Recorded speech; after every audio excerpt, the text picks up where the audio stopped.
Now we're live. Now live. This is the Firing Pin, home of the Skull Crusher, I guess. The Skull Crusher mount for your NVGs, for sure. This thing is, I've been wearing this for way too long already. I'm going to take it off. Already. I could have told you that thing sucked. Like, you didn't even have to put it on. There's nothing on it even. It's just the weight of it itself. It's this weird, I don't want to use words I shouldn't use this early in the stream, but it's right. It's a piece of gear that you wouldn't think. Dude, I don't like it. I definitely would have saved you the trouble if I would have seen you putting that on before it was too late. But that shouldn't stop you from buying one. These are super cool, and I have if that's these what you got, available. Right? Yeah. If you can't afford a nice helmet, sure. And it is lighter than any helmet. I mean, that weighs next to nothing. Right. It's just a weird compression that squeezes. It crushes your head. Your skull. Yeah. No, it definitely. But if you are looking for an affordable way to get into night vision, this could be your ticket or part of your ticket. Whenever you get into night vision, how much are we getting for those Skull Crushers? Yeah, $20. That's amazing. I think they're a lot more than that. 100%. Yes. These are genuine. If you want to find one, I just got these from the Army surplus lots that we've been getting in, and that's. I just gotta throw that down there. I got 60 of those, so we got a few of them. Yeah, so come on down. That's definitely an inexpensive way to put some goggles on your head. If that's what you're trying to do. Speaking of inexpensive ways to make yourself better, yes. What about that cool gym down in Leroy? Oh man, they're the coolest, I would say. Actually, it's been confirmed that they're the coolest. They are literally award-winning. Genesee County and or Western New York. You know them, you love them. Beyond Driven Fitness and Performance, Main Street in Leroy. Go and check those guys out for your 24/7 gym access. Your $29.99 per month. That sounds about right. Don't quote me on that, but I'm pretty sure their monthly membership rates start at $29.99 per month. I like that 24/7 access. That's cool. 100%. Because you won't get that everywhere. No. A lot of gyms, and if you work, or if you're just in the mood, 2 a.m., sometimes you got to lift. Beyond Boxing over there, you can go and check out the classes, Spin Fit, and they have some state-of-the-art equipment over there. They're so science-driven. I love that, too. They are all about, let's analyze this, let's get some data points, and let's make some, scientific decisions on what we're going to do. We're not just just add more weight or just do it better, run faster. They're definitely, if you guys watched the show that Casey was on, I don't remember the episode number, but if you guys go back and check out the episode that Casey was on, he talks a lot about all the different things that they do to measure performance and get some objective data that they can then, help you improve on. So check those guys out. Speaking of data, science, right? All of that good stuff. Yeah. Arms Preservation Inc. They have their vapor corrosion inhibitor technology. Got one right up here. And, if you like micro environments for your firearms and or other valuables, these guys have you covered. I just love how affordable they made it too. Yes. I feel like they really could have. There's a lot of things in our industry that something like this, they could have easily made this $60 or whatever. And it's very proprietary. Probably still would have bought it. Yeah. But this is the compact. They call this the compact because it's a little shorter, the M4, 36-inch long rifle bag. But it's $22, $22.99. I mean, even just the AR pictured on there, that's at least $1,000 setup without knowing 100%. what it is. You don't even have to look at the parts. And I know the parts that went into that gun. It's a little more. Yeah. But even if you had a $400 Palmetto, Delton thrown together, Black Friday special, cheap protect insurance. Yeah. Put it in the bag for $25. You can protect your property. Brandon, what are you drinking? Hey, John. Over there? This is, I was almost going to say a ruby red Kolsch, but it's not. It's tropical pineapple Kolsch. Indeed. And I almost want to pour it into this lovely ceramic mug. Ooh, who made that? My wife, Anna, made this, and I shouldn't because it's for sale. Right. So I don't want to take it home and have to wash it. I know. I don't think anybody's going to want my leftover swish water. So maybe. Are there Barrett Brandon stands out there? If Dwayne's out there, that we could... You know what I mean? I don't know. If you guys want Brandon spit in a glass, I do have to give a shameless plug. She does have some pretty cool stuff up here. She's been really stretching her skills and trying some new things. Yeah. So this is a planter, right? Put some soil in there. It's got a little drain hole at the bottom for your water. And she just took some leaves and foliage from the yard and pushed them in there. Yeah, and she painted them up and stuff. And This one I had a hand in creating. You'll notice this lovely. It's a commentary on a spout. Is how I look at it. Truth be told, what happened was this was fired once in the garage. Yeah. And it was sitting there, and then I just threw stuff in the garage. Sure. And it boink took a thing out of there, and she the spout right very off artistically. As I said, it's a social commentary, really, is what it is. I mean, our art likes to make a statement. So, sure. What is a spout? Who knows? Right? That spout could be the new thing. So we've got these down here. We've got a nice little art collective section in the store now of some fun stuff. So fantastic. We're not just, rough and tumble gun guys. We have a soft, delicate interior too. That you can tell enjoy from Pat's shirt. Yeah, right. I'm sorry, I love this shirt. I do. I like the shirt too. April's very partial to Yeah. it, and she wanted me to look nice for you guys tonight. So usually your shirts are just like violence, that's it, man. blood, That's how some we kind do. of Like, but Ty, you remember he said like put something on that you'd want a first time viewer to see, right? Yeah. So I thought that I would go, and you got some buttons and a collar on your stuff. Yeah. As well. Yeah, so yeah. pretty I don't cool. even think, at least none visible. I don't even think there's any stains on this shirt. Wow. Sometimes I'm Dude, I I couldn't have a nice shirt for too long without getting something on it somewhere. I mean, I probably dribbled beer on mine already. your kids, your boys are older now, but Yeah, you're a dad, I mean, you got kids are grubby, when you're a parent, you work in a gun store. Sorry. Yeah, no. When you're a parent for a long time, and you probably already figured this out. You get every fluid known to man on you at some point in time. Every single thing that a person's body can do, you come in contact with it. Sometimes more than one at the same time. I got stories. I got stories. Hello, all of our friends. Hello, John. Hello, Mike. A bunch Mike. of people saying hi. We got a question already from John down there. John, I don't have any more news, and if Tyler was here, I would be jabbing him a little bit in the ribs to see what he has to say. No news on those lowers yet, but they are in the works. It's it is happening. They're being made. Just no updates yet, but keep the faith. They will be here. Yep, absolutely. Yeah.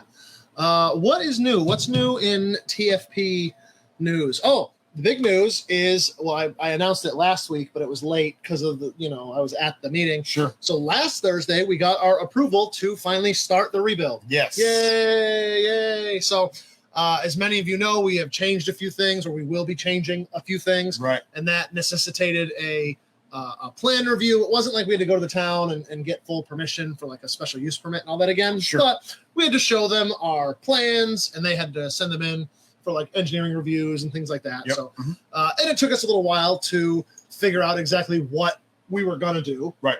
So there was a little bit of a delay there, but we finally have full approval, and we will be moving forward, hopefully here later this month in demoing the rest of the building. Mm-hmm. We've kind of been waiting on that just because the part that's still standing is somewhat a good building, and like it's got the running water in it still, and it's right. It's there is a function that it's serving. Yes, like there was no need to tear it down until we needed to tear it down. So that time is coming very soon. We'll be pouring concrete, and it's been a slow build up. But I think once things start happening here, they're just going to keep boom, boom, boom, boom, boom, just happening. So you know how construction projects go. Sometimes you hit a rough patch here and there, and things can slow down. But usually, once the ball gets rolling, you'll be. I'm very excited too that we're working with Thompson. I've announced it before, but we've hired Thompson. Thompson builds out of Churchville, and they are legendary, I would say, in this area. Most prominently, probably for Liberty Pumps. Their last expansion that was like a ridiculously large expansion. They led that. They just built the Batavia, the new fire department over there right off of Buffalo Road. Yep. They've done a ton. They've built the new Land Pro. They build stuff all over, and I'm very glad that the heavy lifting, we'll call it, of the construction is in their hands. See many Thompson trucks around. Mm-hmm. All over the place. They've got their hand in a lot of projects, and they definitely, I would say they know what they're doing. I mean, I haven't worked with them at this level yet, but I'm from what we have done, super impressed by the team over there. And like I said, I'm just very happy that they're going to be doing the heavy lifting. So what else we got? Oh, we got some questions. Yeah. Okay. Are the plans you posted before still what you're going to build, John? Yes. So the site plan that I posted before, that's still good. And I will be posting once we know a little bit more. Tyler likes to joke that I always put the cart before the horse, which is I will own that. It's very accurate. So I'm really trying to bite my tongue and not share everything and overshare. But as soon as we can, I will be sharing what we're doing, and you're going to be very excited. I'll just say that. All right, what do we go up here? Mike asked, oh God, this might be a complicated question, but with how quickly New York state laws change, it's hard to understand what is legal and what isn't. Are AR pistols legal in New York? And if so, what are the things to know? So yes and no. AR pistols are still legal in New York, depending on how they're configured, right? And nothing has really changed in New York law recently. The change has been because of federal, I'm not going to say laws, but interpretations and rules and ATF deciding things, because apparently there are fourth body of government is the ATF now. Well, apparently, go ahead. No, go ahead. Our friends over at FPC yesterday posted there was some ruling in a federal court or some determination by a federal court, I should say. It wasn't an official ruling, but a federal court determined that the pistol brace rule may be unconstitutional. That's great. The ATF interpreted. Yeah. So subject to change, as always, as Mike alluded to even in the question. But yeah. So what really is at issue is the pistol brace, right? Which we all know the brace as intended to be an aid for someone with less than 100% abilities. That is what they're marketed for, and that's kind of the reason they exist. I think we all kind of know how they're really used, right? And which I'm in favor of. It's a tool. I don't think any of these laws should matter anyways. Obviously, the ATF, opened the floodgates. They allowed all of the braces to be made for years and years and years. I mean, they've been on the market for 10 years now. There's tens of millions of them in circulation.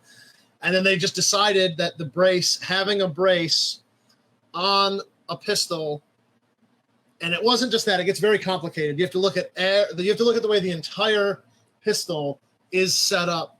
So like, for instance, if you had a pistol with a 10-inch barrel, but then you put an actual scope on it, like a 1 to 10 scope, that is a negative compared to if you just had like a red dot on it or some type. They had this whole worksheet of how to determine, is it actually a pistol or points have you turned it into a short-barreled rifle? So that's still all really up in the air. The best advice I can give you is to join FPC and help in that fight. And I'm not 100% sure if you're retroactively covered. If you are already a member of FPC, I know you're covered as part of the class action lawsuit that's going on. My understanding, and I am not a lawyer, but you can contact FPC directly and they will tell you specifically. But my understanding is that if you join FPC now, then you are covered the injunction as a member of Firearms Policy Coalition. That's cool. That's how. So, are you able to verify that? Can you confirm or deny, please? We did a deal a long time. Well, last year, I think we did a deal last July where a lot of people signed up, and we paid the dues for your first year of membership to FPC. Yep.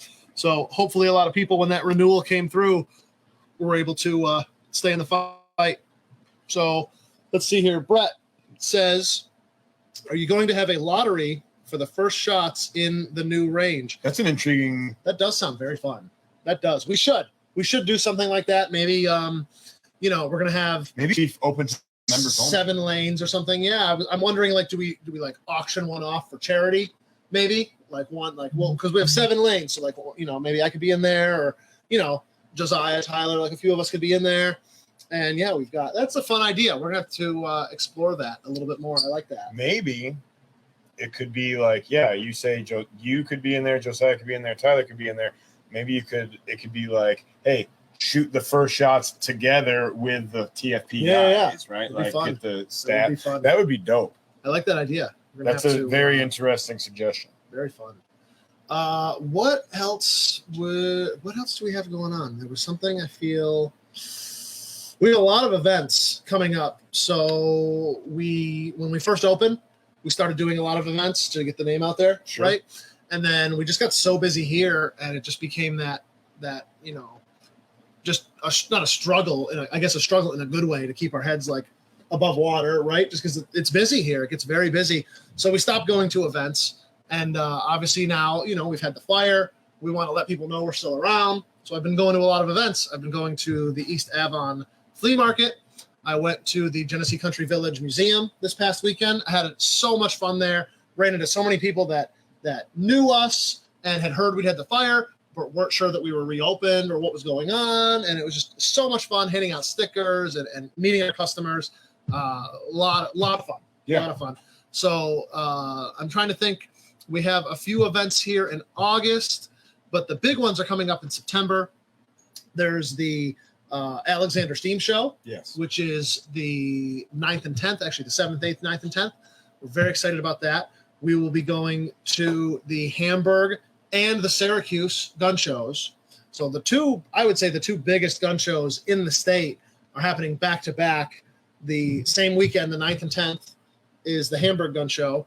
And then the next weekend, the 16th and 17th, is the Syracuse gun show at the State Fair. So actually that second weekend in September, the 9th and 10th, right now you're going to have 3 opportunities to get your TFP on, because you're going to be open here all day, Saturday and Sunday, then the Hamburg gun show all day, Saturday and Sunday, and the Alexander Steam Show all day, Saturday and Sunday. Do you need? So that's going to be. We probably will. I think so. I can probably help you out. Yeah, I could probably work one of the tables. I could probably work both. I could probably work tables at both between either the gun show or whatever. You want. Yeah. We'll talk about it. That'll be a lot of fun. We've got a lot of ways to connect with us coming up.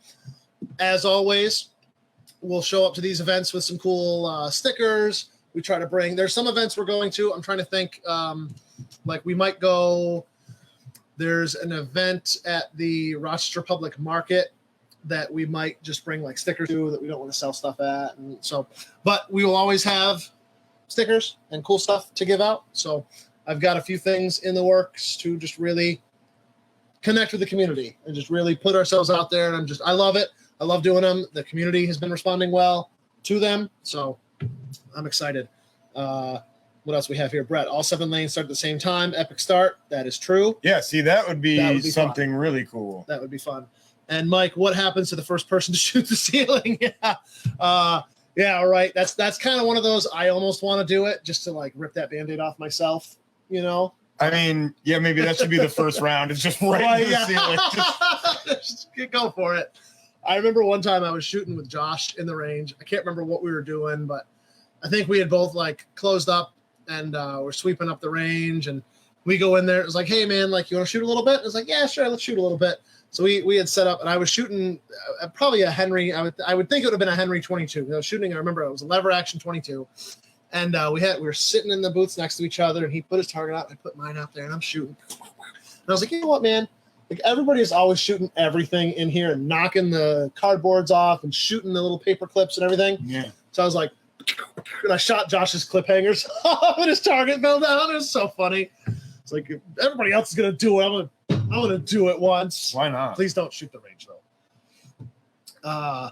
What's this? Any updates for the concealed carry appeal? Mike, nothing yet, although we are trying our best. We're working behind the scenes to make some connections, to try to just build relationships with people that can get us in front of the people that matter.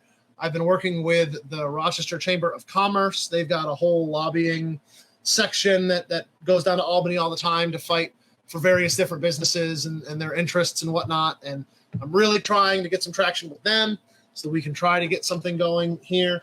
I think we made a lot of positive connections when FPC was in town for Freedom Weekend. Yep. And between them and Scope and milserp, I think there's a lot of potential momentum building. Yes. And I think we need to just keep that momentum building. We need to stay engaged and active as a community. I'm really hoping when we go to these gun shows, we'll have an opportunity to get in front of the Second Amendment, community at large, really, in the area to just really build up pressure. And just we've got to let our feelings be known about this. Not just our feelings, though, but we need to, vote. We need to hold our reps and our politicians accountable. Oh, absolutely. We've really got to keep the pressure on them and show them that these solutions, we all want the same thing. fewer deaths, less violence, a better society in that regard. And I just think we highly disagree on the ways to accomplish those. And we need to show them that, okay, by doing these things, banning these guns, doing these background checks, whatever you think is helping, we're going to show you the reality. And it's not helping because things are just as bad as they've been since the SAFE Act came out, if not worse. Right. So it's just things aren't helping. The Concealed Carry Improvement Act, who did that improve? Or for whom did it improve? Right. So there's a lot of things that we really need to start banding together. And it kills me that it seems like we're the only shop talking about this. And I don't want to put us up on a pedestal, but I just don't see anybody else really, sometimes it seems like that's all we talk about. And I feel like sometimes we lose people because of that. But I just, I just wish I could shake everyone and just wake them up. But the advocacy side is like really important because that's, if we're not really vocal about what we want, then we're going to get kind of steamrolled here. Right. So, and the other thing too, is like, as the Firearms Policy Coalition guys, hate to say, I think they hate to say it, money is what keeps those organizations going, right? Ultimately, like, money is what gets lawsuits in front of the court, right? Mm-hmm. So ultimately, like, the best way for us to support the Second Amendment generally is for us to be giving some of our money to those organizations that are out there actually fighting in the courts, because we're actually winning in the courts on like a national level. I know here in New York it doesn't seem that way necessarily, but if we can get some victories in the Supreme Court, then ultimately that's what's going to win the day here in New York State for all of us, right? So don't just focus here on local stuff, guys. I guess, like, don't just look at what's happening here in New York. Look at what Firearms Policy Coalition is actually accomplishing in the federal court system, and look at some of the things that are happening in other states as far as like constitutional carry is concerned, and various issues like that. We are gaining a lot of ground in that regard. So the court is such a slow avenue, it feels like, they pass these laws in the middle of the night. Yes. They can't pass the budgets on time that they have all year to work on, but they can do these gun bills. But it's a fight, and it's a fight that we're going to have to fight if we want to still keep our rights and have these rights for our children and our children's children. Absolutely. So Anthony asks, is the state still a go on September 13th for ammo background checks? Not 100% sure on the date. We did go to, several of us went to an ATF seminar a couple weeks ago in Buffalo, and they had people from the NICS Center, which is who runs the background checks down in Virginia. And they brought up the fact that, yes, like New York State has set everything up for New York State to be the point of contact and for them to run the background checks. Everything's in the works, or I should say everything has been set up. It's all there in the background, ready to go. It's just waiting for that final lawyer, I guess, to say go, or for, the governor's going to make a press release, or I don't know what exactly they're waiting for, but that is I don't want to say rumor, but that is the target date that's been set is mid-September. And for those of you that don't know what I'm talking about, that'll be for both regular background checks on firearms. We are moving to what's called a point of contact state. So right now you come in to buy a gun, we go on the computer and we log on to an FBI website and we do the background check electronically. You can call it in too. You just read off what's on the form. But right now we type it in, it's faster, and it goes right to the FBI and they run it through their databases and you get your answer. Starting in September, New York, we will now be contacting the state police, either by phone or through a web portal. So New York State has spent who knows how much money setting up a website that when I go to it and I type Patrick Kimball's info in to do a background check, all it's doing is taking that info and running it through NICS on their end. So instead of me typing the information directly into NICS, I'm typing it into the state police, who then type it into NICS. Makes absolutely no sense to me. I'd love for them to explain their logic of why we're doing it, of how it actually makes people safer. New York State is one of those states that participates with NICS fully.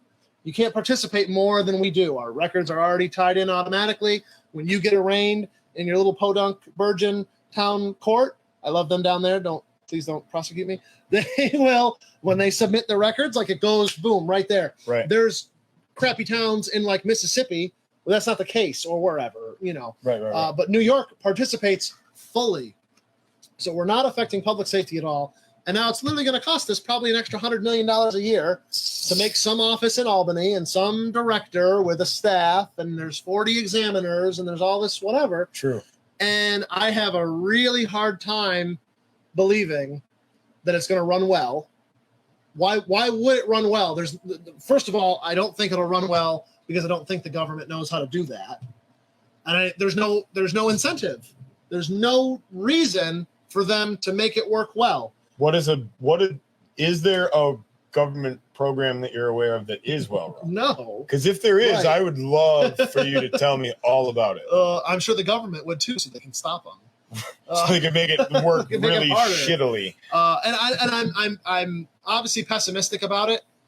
Even if you were super optimistic, it's just a hard pill to swallow. It just doesn't make any sense from a taxpayer perspective. You could be absolutely as anti-gun. You could be Gary Puttup, as anti-gun as you can be, but it just doesn't make sense. Like from a taxpayer perspective, we already pay for NICS. We already paid for the background check system. Well, I think it just doesn't make any sense. I think to some people it's going to make sense because now the state police have access to all of that information that they didn't have access to before. See, you're not seeing the forest for the trees, Yeah. right? Like in reality, they don't want to be running those background checks and paying a bunch of people your tax dollars when they already have, like, you know, bankrupted the state. That's not what they're looking to do. What they're looking to do is access all of that sweet data. Yeah. So that now they know exactly who's buying what. 100%. Because all of that information is going to be input, like every bit of that information. See, right. There is no, right.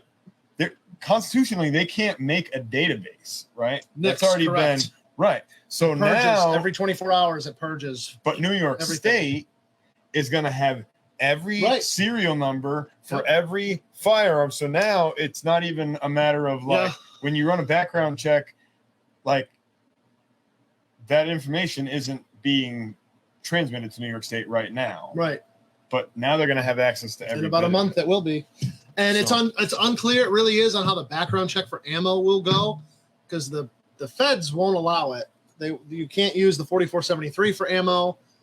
There's not a way to run the background check for ammo. You have to click what are you running it for, and there's not one for ammo, and they're very strict about it. So I really don't know what New York's going to do for that one.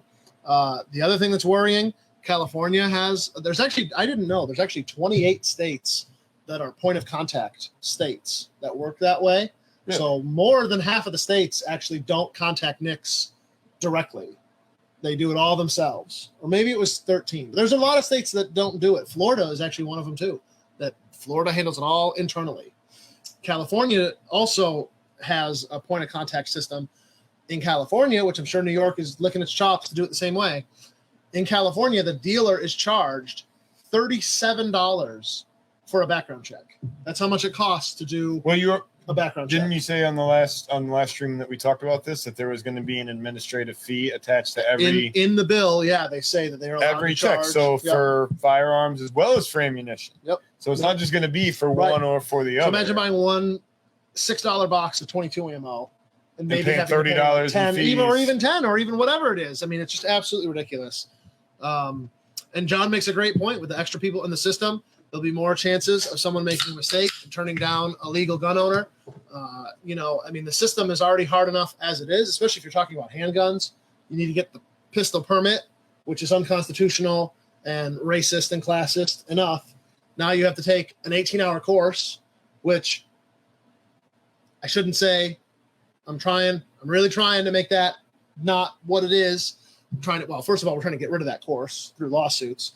And then I'm really trying to make it affordable for people. We've got something in the works here for next year, like January of 2024, maybe, that I've been working on that I'm excited about, but I'll bite my tongue.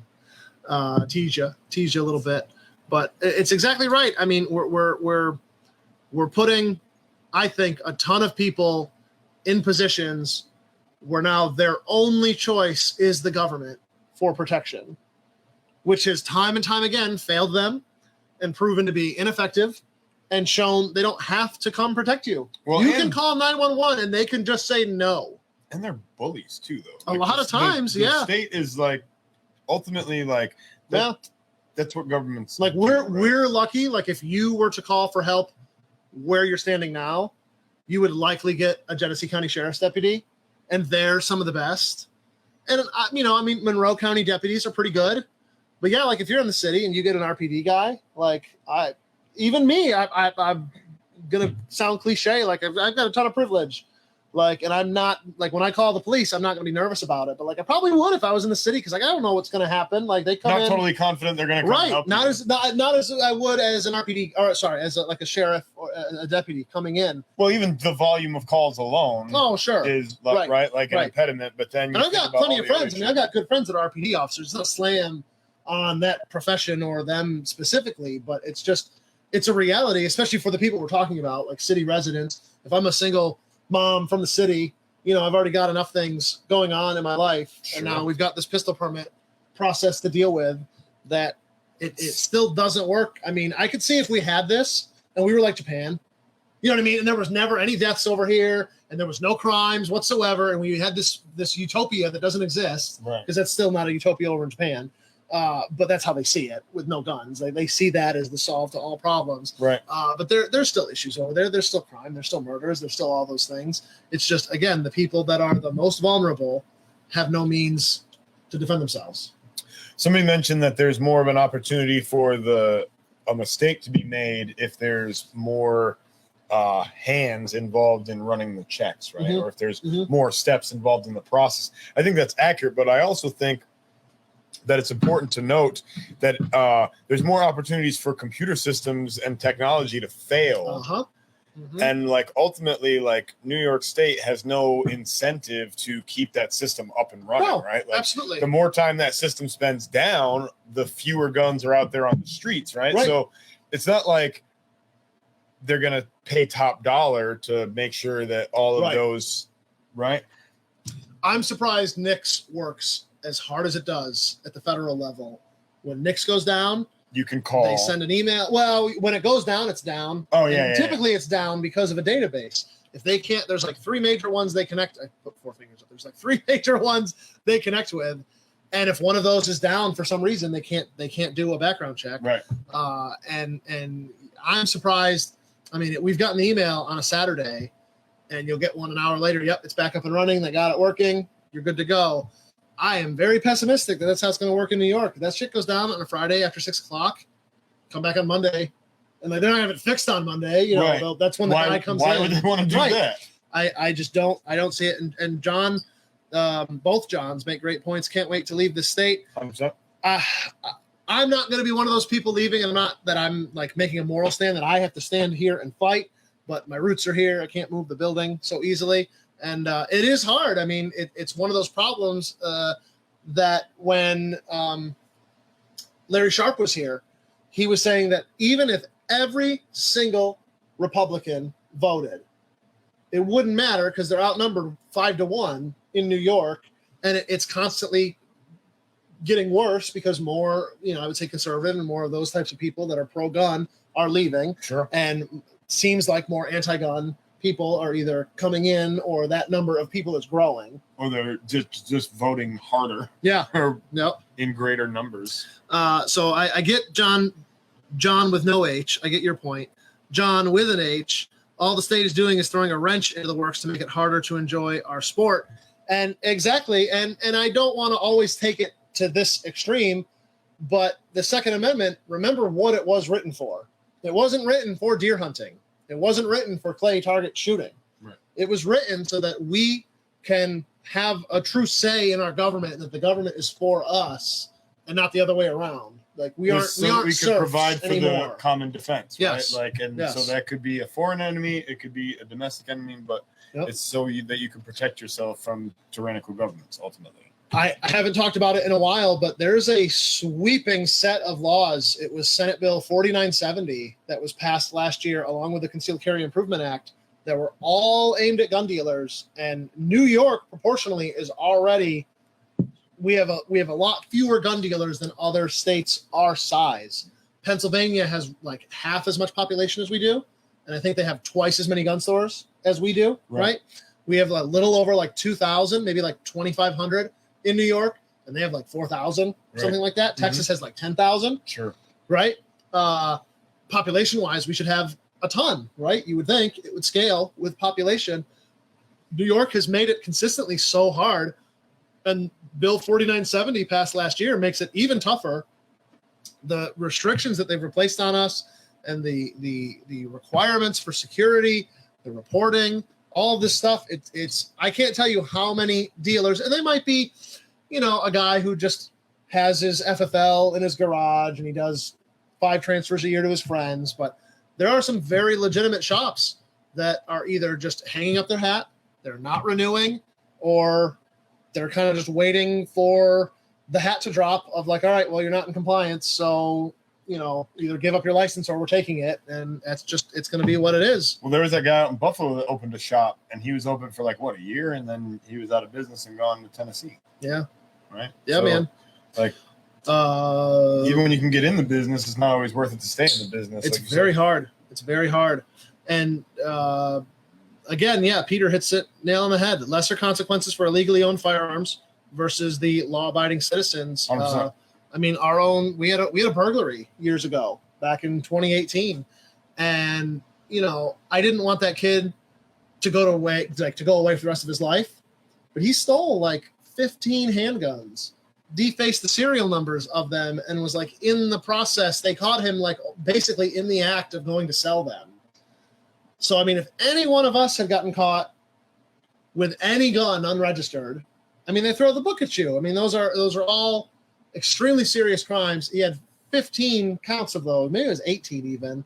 I mean, broke and entered into here. I mean, you could list out a dozen charges if you wanted to. New York State charged him, but the feds never did anything for him. He got sentenced to 5 years. And in New York State, if you're good, you get out, you only do half time. So he's only in prison for 2.5 years, and he's out on parole now, and like I said, he was 19, stupid kid. I'm not saying send him away for 30 years, but I think 5, knowing he'd only do half of that, knowing he'd really only do 2.5, I felt 5 was light, especially again, if any of us having not committed a crime, just day-to-day life, right?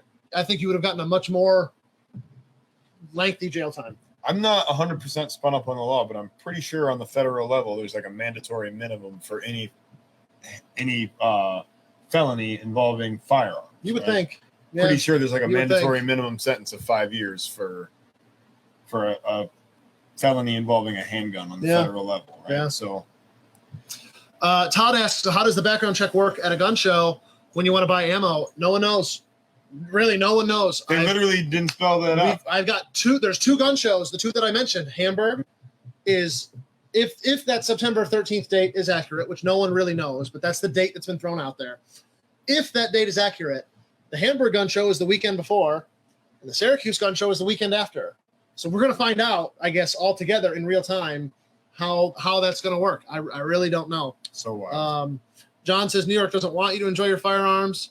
They don't want you to get them or wait to go through the process. They want you to be so frustrated that you don't buy. And you're right. You're right. Hi, Donna.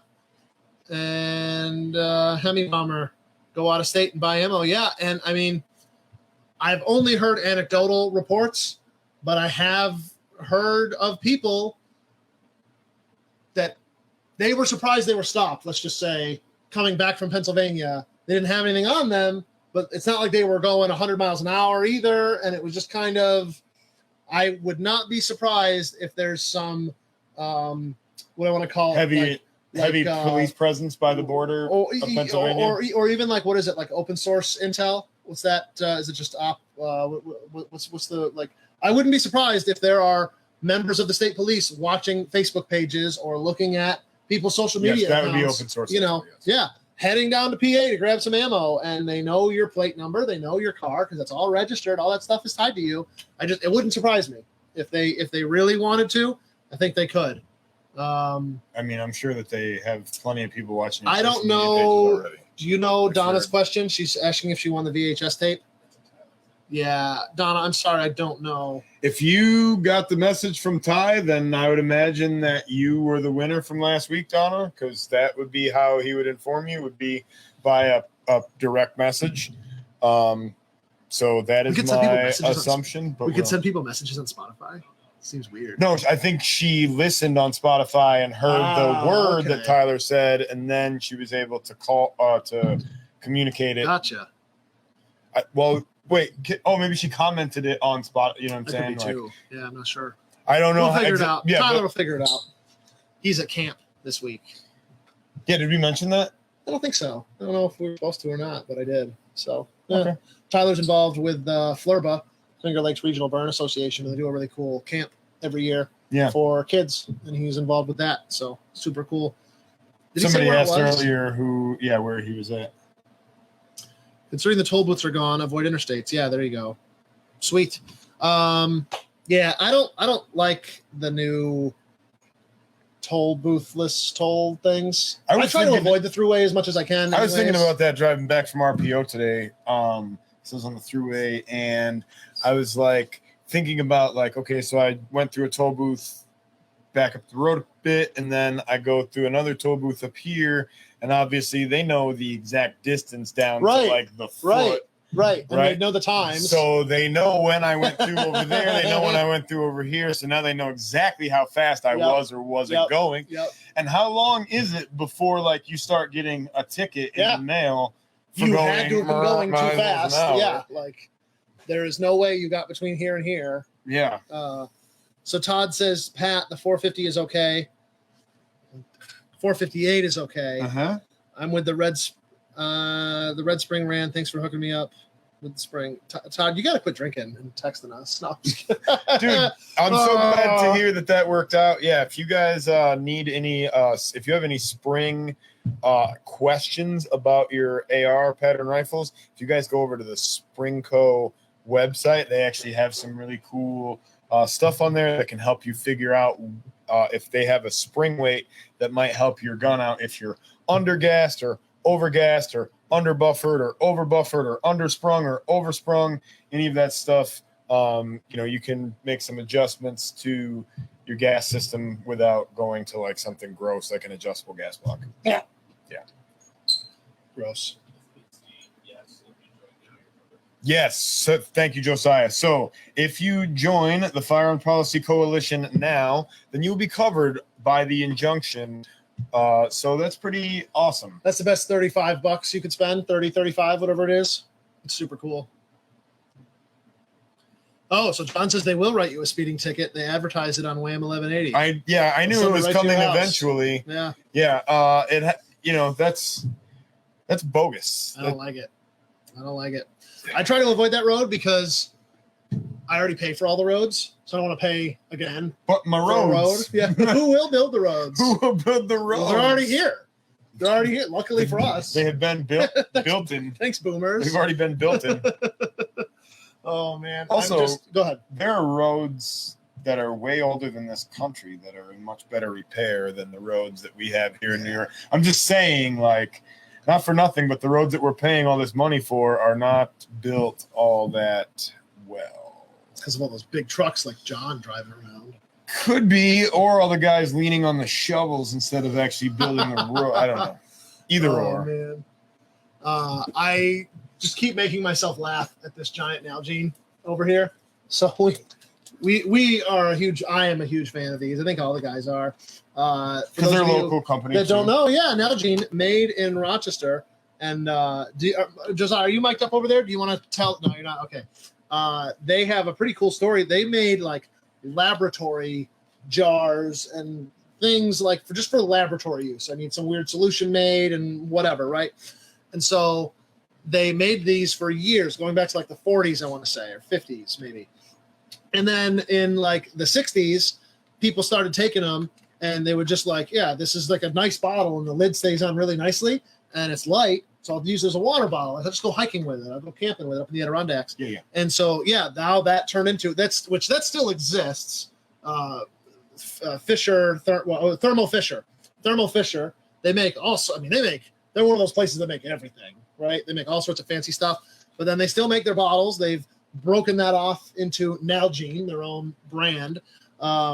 I think Nalge is one of the founders of the company. That's where that comes from. The guy's last name was like NALG.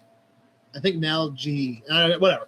But we've gotten some cool ones in. Like I had never seen these before. These are glow in the dark ones, which are super fun. And then they call this one the Silo. It's 1.5 liters, 48 ounce Nalgene. And then I was on our distributor's website, and they these are like their lab grade ones or whatever. Wow. But this is a half gallon. And I was like, screw it. They had a full gallon one too. So, that's cool. And I don't know, this one they didn't put anything in.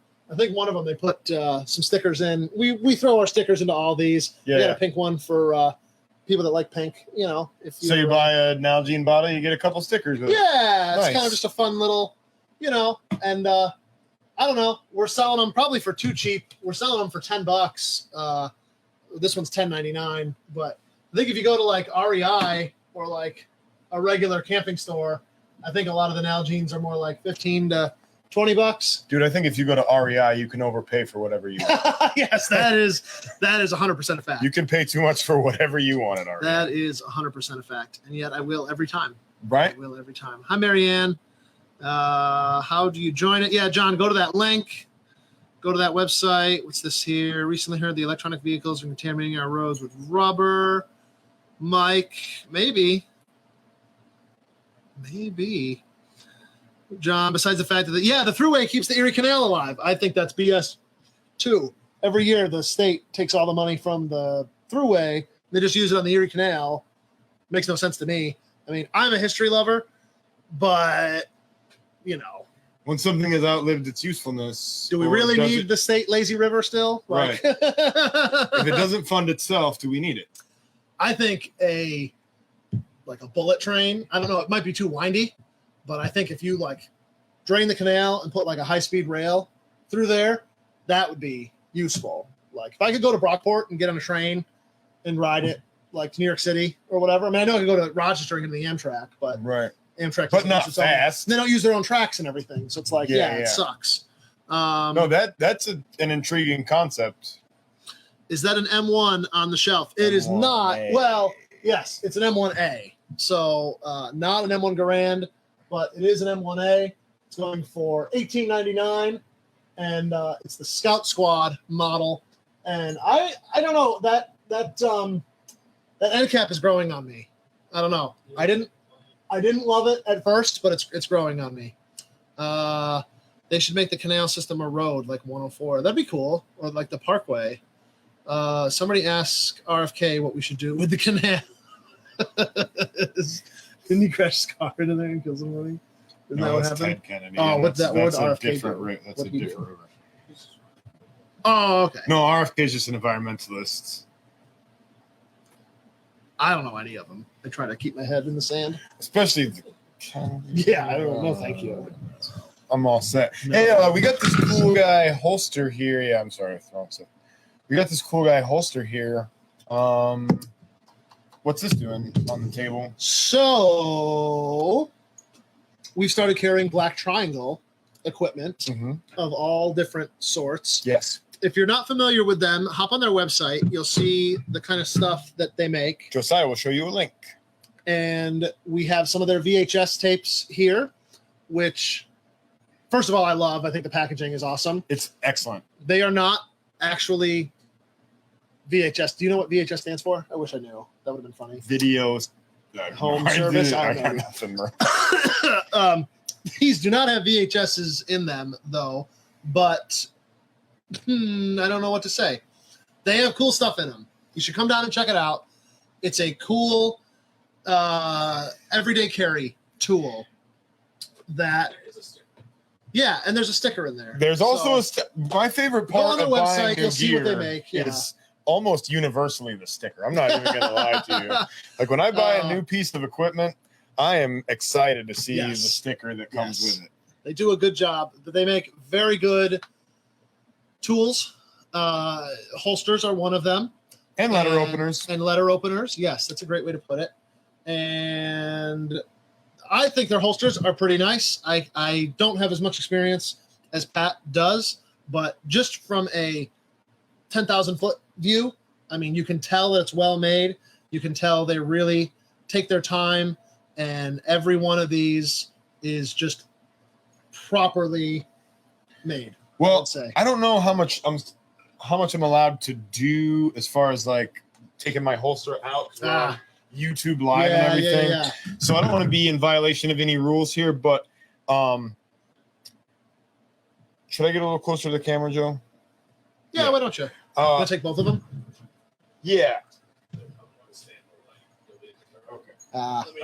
That sucks. Hold on, man. All right, cool. So Josiah's going to help me out with the camera here. But basically what we're going to look at is the fitment of each of these holsters, because we'll talk about it when we can get a little bit better view.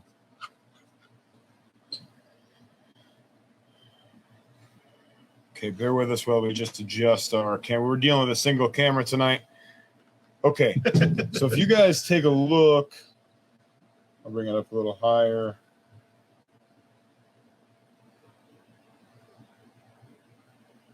There we go. I'm right in the shadow. I'm trying to match your lighting situation here. Okay, so you can just kind of make out the gap. If you look at the holster that's on my left, your right, that is a holster that is made by M3 Tactical Kydex. They make a fine holster. There's nothing wrong with it. But if I can get just a little bit more light on here. Give me 1 second. Hold the flashlight down? Yeah, you can hold the flashlight. Okay. So if you look at the rubber washers here in the M3 Tactical Kydex, those guys are pretty thick. There's a big gap between each side of this Kydex, and it is a single layer of Kydex. It is what we call a taco style of holster. So they just fold that bad boy over on itself, and then they, do the thermal or the molding to the holster or to the gun and the light. And then they have these little spacers there that help you to adjust retention. But those spacers are very thick. And if you look at this holster, you'll notice there's much less of a gap between the two sides of that Kydex. Okay, thanks, guys. Yeah. So basically, the fitment is much tighter where the holsters are actually retaining. So on this holster, the black triangle holster, it's retaining here on the somebody pull out a dang EDC flashlight. Yeah, you got it, buddy. So if you look at the black triangle holster, you're going to see that it's got a much tighter grip on the trigger guard versus the grip that I'm able to get on the flashlight of this holster, right? So it just owes to the design elements of the holster and the way that they were kind of put together. I'm wearing a black triangle group holster now that retains on the light, just like the one that I was wearing, but the spacers are still much thinner. Right. And so the Kydex is actually much more fitted onto the light body itself, which is what's giving it the better retention. And it's also a thicker material, and they do come standard with the discrete carry concepts clips. And I do also enjoy their wedge here. It's nice. It's a nice wedge. So nice overall, yes, overall, I think their holsters are very good. They start at about $65 and they go up to about $85 for a light bearing holster for your Glock 17, 19, what have you. So. Yeah, we've got some options over there. Holsters can be so tough. I mean, you could have 100 or 200 different holsters in your store and still not have the right one that everyone needs, because not every gun is different, but they kind of are. When you get to a Kydex holster, it's very model specific, light specific. That all matters. So well, there's also so many holsters on the market now that it's really hard to hit all of the different like marketing gimmicks that are out there. Sure. Because like if you go to a tier 1 concealed holster, they have like a design that incorporates kind of like a wedge into the back of it that really kind of cants the gun in a different way that makes it a little bit easier for as far as concealment than some of the others. This one incorporates a wedge to kind of accomplish the same thing there, right? But if you have only heard of like, oh, I need the holster that's got the wedge in it, or I need a holster that comes with this specific feature, like you might not find it from, you know, every manufacturer that's out there. But what you're going to find from the Black Triangle Group guys is a really high quality holster that's open on the bottom. So this will accept either a 19 or a 17 as far as your Glock is concerned. So they have a lot of different features that I like in my holster, one of which is options, right? I can buy a holster that's meant for, say, a P365 proper, but I can carry my P365 XL because the slide will just protrude, right? Or Glock, same deal. So options, guys. Yeah, I love it. I'm just seeing some of their stuff is like sold out. Some of it's hard to get. Some of it has like 4 to 6 week lead times. They're a pretty in-demand company, both for their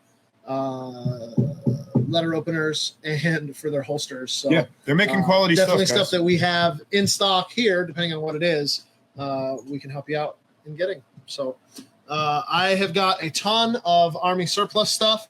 This thing is cool. These are for the breacher, right? Like you can put your master key in here, or like your Halligan tool, right? Yep. Your irons, as they call it, right? It's got, or like a sledgehammer. You can put that in here. Collapsing. Yeah. So we've got a bunch of these. It's just a cool little Molly panel with backpack straps, and I mean it's like a scabbard. You could put, you know, stuff in there. Could also just throw a hydration bladder in there, like if all you had was like a bladder or something that'd like be that, perfect or for it. any number of different. $10. We've got these for $10 here. I have got a ton of surplus starting at $5, and in fact, if you come to some of the events and you come and find us at those events, we might even have coupons for free Army surplus stuff. Can't be free. I mean, it's pretty cool. I've got knee pads and elbow pads. These elbow pads are only $6. The knee pads are $12, and that's like, I mean, that's a solid knee pad. Like if you need like for gardening, or if your kid's a skateboarder, I can tell you from personal experience that I recently regretted not bringing a set of knee pads to Ridgeline. Sure. So at the Tactical Games, you had the option of like, and they even said when you go to sign up for an event, they're like, hey, optional equipment, knee pads, right? And there were guys that were wearing like the Cry Precision pants with like the removable knee pads. There were guys that opted to bring these, and then there were guys like me that were just raw dogging life. And I tell you what, is there a course with like some gravel or something to take a knee on, or like what? The whole range up there is all pea grab. Like every one of the ranged decks is nothing but pea grab. Oof. Yeah. So any positional shooting stuff, or when we were upstairs, we went like up in this little Connex building, and we had some like positional work to do from different ports. And so depending on what position you opted to go, like I was limited in what position I could go, because I couldn't take a knee as well as somebody, right? So there were, just different elements like that where something like this would have come in and I had the option to bring them. And at a certain point in time, I really did regret not having them. Yeah. I am getting a new Army surplus stuff, maybe not every week, but often. I'm going down to PA next week to pick up some stuff. Sweet. So if you haven't been down in a little bit, come on down and check that out. We are going to have, this is the biggest trip that I've taken. Actually, I was joking with the guys earlier. I don't know if my truck and trailer will have enough room to fit everything. Nice. I bought a bunch of stuff last week or 2 weeks ago, and I was supposed to go last week, I was supposed to go this Tuesday. Yes. But I was like, I want to wait until there's more stuff. So then I bought more stuff. Sure. And I bought, I think, too much stuff. So happens. We got to see.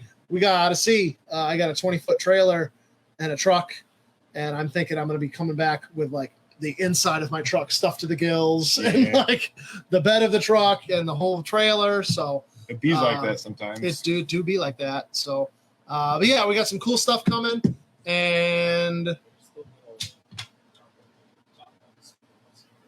oh yeah, there's a Smith & Wesson promotion. Oh yeah, sorry, I moved that. So No, you you're can okay. See other stuff. So there's actually a few different magazine promotions going right now. Smith & Wesson has one.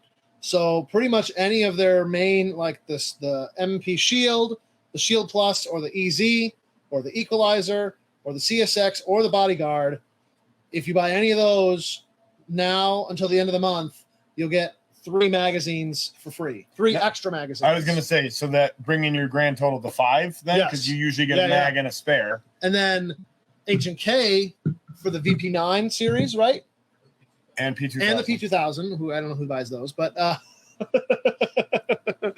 you should, because you'll get 4 free. Someone commented too.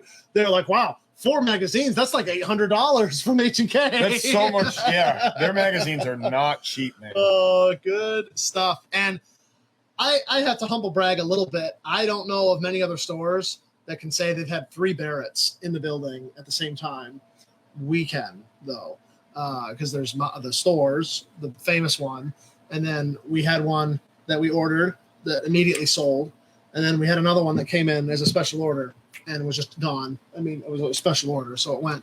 We can still get them, maybe, if you have a comfortable doghouse that you don't mind sleeping in. Right. They are 8,900 Arizona cans, and we actually, I don't know if you saw the comments, someone asked, like, if I pull up there with a truckload of Arizonas, like, what door do I pull up to? And it was like, I mean, we've gone so long, I think we have to. I think you have to honor that. And someone posted the math. I don't know if I can pull it up quick enough here. Someone did the math in the post and broke it down. Let's see here. For those wondering, 24 cans per case, 54 cans. I think you meant 54 cases per pallet. It'd be 6.5 pallets of Arizonas. Oh, man, if you roll up here with 6.5 pallets of Arizona, at least have the courtesy to bring like a variety of different stuff, because we're gonna have to sell that. Yeah, please call us first. Please don't do that. Yeah, that would be terrible. Oh man, what else? We have anything else? It's getting a little late. Yeah, commentary seems to be dwindling down. I don't have anything else. I don't think they have anything else. Oh, I do have one more thing. Mike, thank you for saying right after I read the comment right after I pulled out my flashlight that somebody should pull out a flashlight. And thank you for saying that, because yes, ideally everybody that's here with us tonight would have an EDC flashlight when they roll out of the house. I know Josiah's got one. I know I got one. Brandon usually has one. He's got his phone, right, which works. That's serviceable too. Josiah's got 2, because 2 is 1 and 1 is none kind of deal. I will admit I'm bad with the there's the gun owner that like, oh, I'm going into Batavia, I don't need my gun, but I'm going into Rochester, I better have my gun. Yeah. I am that way with a flashlight. Like when I leave the house, if it's daytime, I'm like, I don't need it, duh. But like if I left the house now, I would take my flashlight with me. Like, oh, I'm gonna need it, even though like it's daylight now and we're in a dark room, so like I still needed a flashlight. Like, Dad still yelled at me. It happens to me all the time where I'm like in artificial lighting conditions where I need light in a spot where there isn't any light, right? So, and we don't always think about that kind of stuff, and we do live in. He carries a black light with him. I don't want to know why, but okay. Yeah, money's gross. Yeah, and you got to check it and make sure it's authentic. Even though none of it's authentic. It's not made out of gold. Yeah. Talk about that another stream. the conspiracy stream was last week. Yeah, that's true. All right, guys. All right, cool. Thanks for watching. Bye. Have a great night. And that